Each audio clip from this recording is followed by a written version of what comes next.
মিথুন ৰাশি ব্যক্তিসকল কেনেকুৱা হয়, তেওঁলোকৰ স্বভাৱ চৰিত্ৰ কেনে হয়, মিথুন ৰাশি ব্যক্তিসকলৰ ভাল গুণ আৰু বেয়া গুণ কি জানো আহক। মিথুন ৰাশিৰ জাতক মধ্যমীয়া জোখৰ হয়। এওঁলোকৰ মস্তিষ্ক সদায়ে গতিমান আৰু বিচাৰমানৰ হয়। এওঁলোকে সদায়ে নিজৰ বুদ্ধিৰে আনৰ কথা বুজি লয়। মিথুন ৰাশিৰ লোকে শুনাটো সকলোৰে শুনে, কিন্তু নিজৰ মনৰহে কৰে। এওঁলোকৰ কথা পতাৰ ব্যৱহাৰ বহুত ধুনীয়া হয়। মিথুন ৰাশিৰ লোক ভাল বক্তা হোৱাৰ লগতে ভাল শ্ৰোতা হয়। এওঁলোক সকলো পৰিৱেশতে সোনকালে মিলি যাব পাৰে। মিথুন ৰাশিৰ জাতকৰ কোনো গুৰুত্বপূৰ্ণ কথাত নেতৃত্ব কৰিবলৈ ভাল পায়। এওঁলোক উৎসুক, মিলনসাৰ আৰু মানসিক ৰূপে শক্তিশালী হয়। মিথুন ৰাশিৰ লোকৰ ৰুচি ফুৰা চকাত বহুত হয়।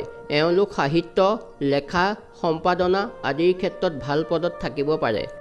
মিথুন ৰাশিৰ লোক সংগীত তথা কলাৰ ক্ষেত্ৰত গভীৰ ৰুচি থাকে। এওঁলোক আনৰ বিচাৰৰ পৰা অধিক প্ৰভাৱিত নহয় আৰু এওঁলোক মিত্ৰৰ লগত থাকি ভাল পায়। মিত্ৰৰ পৰা কেতিয়াবা এনে লোকে বিশ্বাসঘাতকতাও পায়। এনে লোকে কেতিয়াবা শহুৰৰ ঘৰৰ পৰাও বিৰোধিতাৰ সন্মুখীন হ'বলগীয়া হয়। মিথুন ৰাশিৰ লোকে সদায়ে তৰ্কপূৰ্ণ কথা কয় আৰু এওঁলোক স্বভাৱৰ দ্বাৰা সদায়ে কথা কোৱা বিধৰ হয়। মিথুন ৰাশিৰ লোক বুদ্ধিমান তথা বহুমুখী প্ৰতিভাৰ হয়। এওঁলোক দায়িত্বশীল, সভ্য আৰু মিলনসাৰ হয়। এওঁলোকৰ ব্যক্তিত্ব বহুত আকৰ্ষিত হয়। মিথুন ৰাশিৰ লোকৰ পৰিৱৰ্তনশীলতা পচন্দ হয়। এই ৰাশিৰ লোকৰ পঢ়া শুনাত ৰাপ থাকে আৰু নতুন নতুন ঠাই ফুৰিবলৈও পচন্দ কৰে।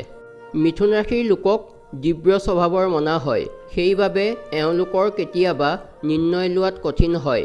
এওঁলোক অলপ অস্থিৰ স্বভাৱৰ হয় আৰু এওঁলোকে সকলোৰে লগত সমান ব্যৱহাৰ কৰে। মিথুন ৰাশিৰ লোক অস্থিৰ স্বভাৱৰ হয়, কিন্তু আকৰ্ষক ব্যক্তিত্বৰ হয়। এওঁলোকে প্ৰতিদিনে পৰিৱৰ্তন, ভ্ৰমণৰ প্ৰিয় হয়। এওঁলোক বহুত হাঁহিমুখীয়া হয়। এওঁলোকৰ জিজ্ঞাসু প্ৰবৃত্তি আৰু চতুৰালিয়ে এওঁলোকক সামাজিক সমাৰোহত আৰু কোনো পাৰ্টিত আকৰ্ষণৰ কেন্দ্ৰ কৰি তোলে।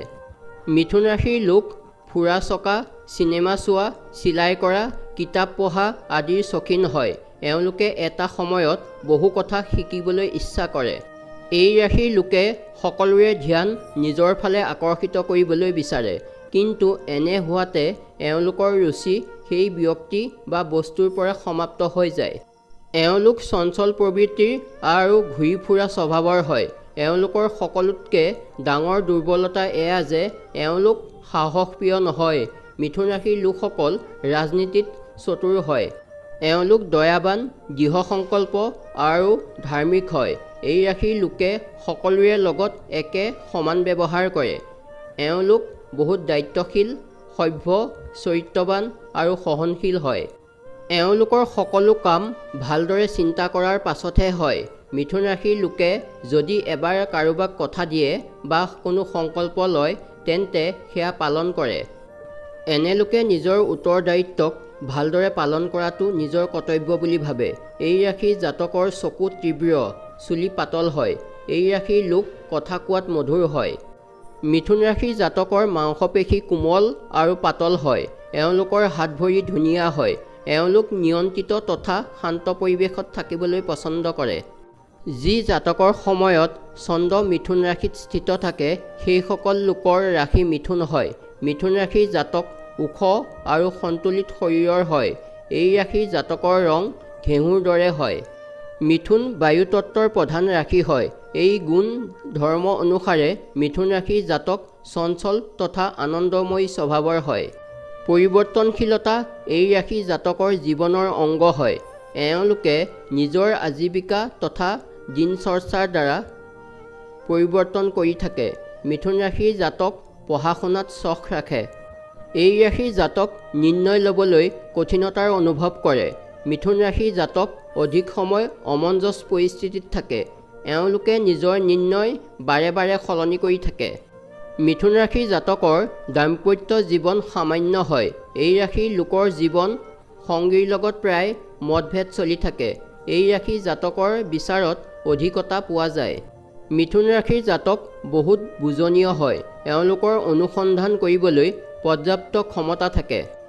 মিথুন ৰাশিৰ জাতক অনুসন্ধানকৰ্তা, সম্পাদক লেখক আদি ক্ষেত্ৰত অধিক সফল হয়।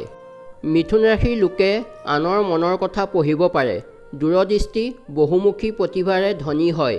এওঁলোকৰ অধিক চতুৰতাৰে কাম কৰাৰ ক্ষমতা থাকে। যেতিয়াই সমস্যা আহে তেতিয়া এই ৰাশিৰ লোকে সৰু সৰু কথাতে অস্থিৰ হৈ পৰে, কিন্তু নিজৰ চতুৰতাৰে সফলতা অৰ্জন কৰে। মিথুন ৰাশিৰ লোক জীৱনসংগীৰ বাবে সদায় শক্তিশালীৰূপে প্ৰস্তুত হৈ থাকে। লগতে ঘৰুৱা কাৰণৰ বাবে এই ৰাশিৰ জাতকৰ জীৱনসংগীৰ লগত মতভেদ থাকে। এই ৰাশিৰ লোকে বাহনৰ বিষয়ে ভালদৰে জানে। নতুন নতুন বাহন আৰু সুখৰ সাধনাৰ প্ৰতি আকৰ্ষণ হয়।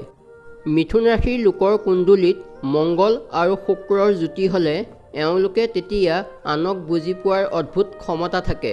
মংগলৰ শুভ প্ৰভাৱৰ বাবে এই ৰাশিৰ জাতকে নিজৰ এক কথাত থাকিব পাৰে।